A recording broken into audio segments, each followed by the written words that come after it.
Intel 13 versus AMD Ryzen 5 7500F। এই দুইটা প্রসেসরে কিন্তু এখনকার মার্কেটে সবথেকে বেশি সেল হওয়া প্রসেসর। হট সেল প্রসেসর হওয়া সত্ত্বেও আমরা অনেকেই ইনডিসিশনে ভুগি যে কোন প্রসেসরটা নেওয়া যায়। 29,500 টাকায় বেশি Corolla Core i5 এই প্রসেসরটা নিবে নাকি কম বাজেটে কম করে কিন্তু পারফরমেন্স ভালো দেয় এইরকম AMD প্রসেসর নিবে। এই দুটি প্রসেসরের টোটাল বেঞ্চমার্ক ও টোটাল কম্পেয়ার নিয়ে আজকের ভিডিওতে কথা বলবো। হেই এভরিওয়ান, আপনাদের মাঝে রয়েছে আমি প্রশান্ত, আপনারা দেখছেন MACAW কম্পিউটার।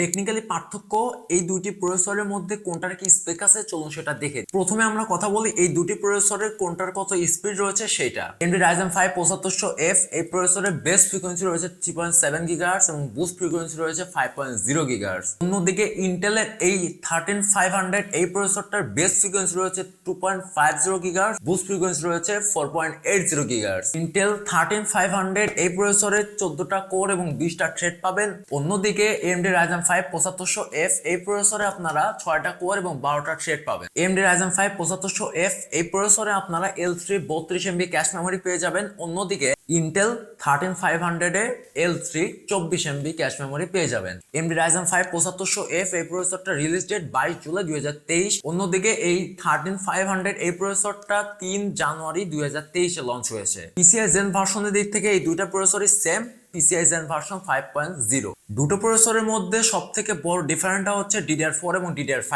এই 13500 এই প্রসেসরে আপনার DDR4 এবং DDR5 দুইটার মাদারবোর্ড এবং RAM সাপোর্ট করতে পারবেন, কিন্তু আপনার AMD এই প্রসেসরে কিন্তু আপনারা DDR5 অনলি ব্যবহার করতে পারবেন, এখানে DDR4 সাপোর্ট করে না। AMD Ryzen 5 7500F অর্থাৎ এই প্রসেসরে আপনারা DDR5 সর্বোচ্চ 5200 MHz পর্যন্ত RAM সাপোর্ট করতে পারে। অন্যদিকে Intel 13500 এই প্রসেসরটা DDR4 এ 3200 MHz এবং DDR5 এ 4800 MHz পর্যন্ত সাপোর্ট করে।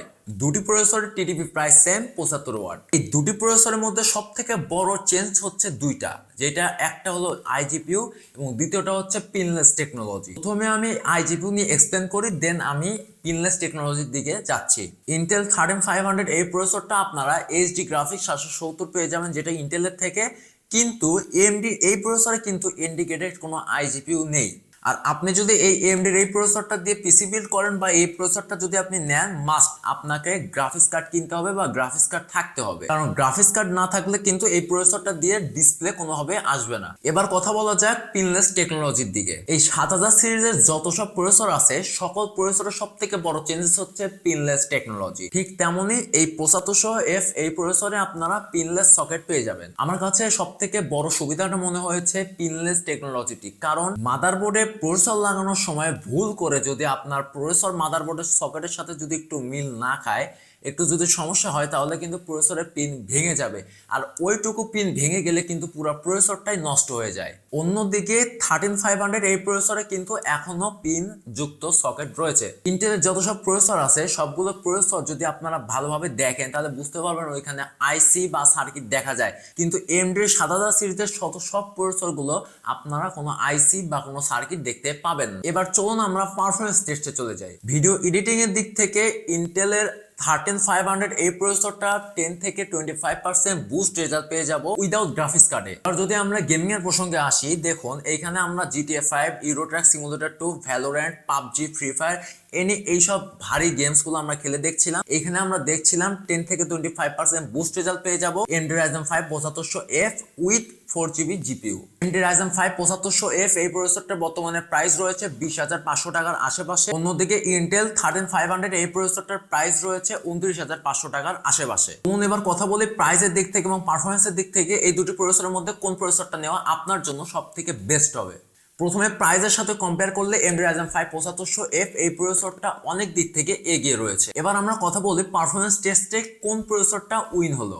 দেখুন, আপনার যদি মেইন ফ্যাক্ট হয়ে থাকে এডিটিং কাজের জন্য, এডিটিং প্লাস গ্রাফিক্সের যে কোনো কাজ, এবং আপাতত এই সময় গ্রাফিক্স কার্ড কেনার মতো সামর্থ্য নাই বা গ্রাফিক্স কার্ডের ওপর টাকা ইনভেস্ট করবেন, লাইফে নেবেন গ্রাফিক্স কার্ড, সেক্ষেত্রে আপনারা Intel 13500 এই প্রসেসরটা নিশ্চিন্তে ব্যবহার করতে পারেন। আর আপনার যদি মেন ফ্যাক্ট হয়ে থাকে গেমিং এবং এই সময় আপনার গ্রাফিক্স কার্ড নেওয়ার সামর্থ্য রয়েছে, গ্রাফিক্স কার্ড আপনারা নিতে পারবেন বা গ্রাফিক্স কার্ড রয়েছে, এই সময় আপনি কোন প্রসেসরটা নেবেন? দেখুন এই সময় আপনারা নিশ্চিন্তে AMD Ryzen 5 7500F নিশ্চিন্তে এই প্রসেসরটা ব্যবহার করতে পারেন। যেহেতু গ্রাফিক্সের প্রসঙ্গে আসছি সেহেতু একটা কথা না বললেই না, আপনি যদি Intel 13500 এই প্রসেসরের সাথে 4GB গ্রাফিক্স কার্ড লাগান সেক্ষেত্রে 4GB গ্রাফিক্সের থেকে 10 থেকে 25% বুস্ট পাবেন এই প্রসেসরটার আইজিপিইউতে। এই জিনিসটা আপনার তখনই সম্ভব হবে যখন এই প্রসেসরের এবং মাদারবোর্ডের একই চিপসেট হবে। এখন আপনার যদি চিপসেট এবং মাদারবোর্ডের চিপসেট, প্রসেসরের সকেট এইসব নিয়ে যদি কোনো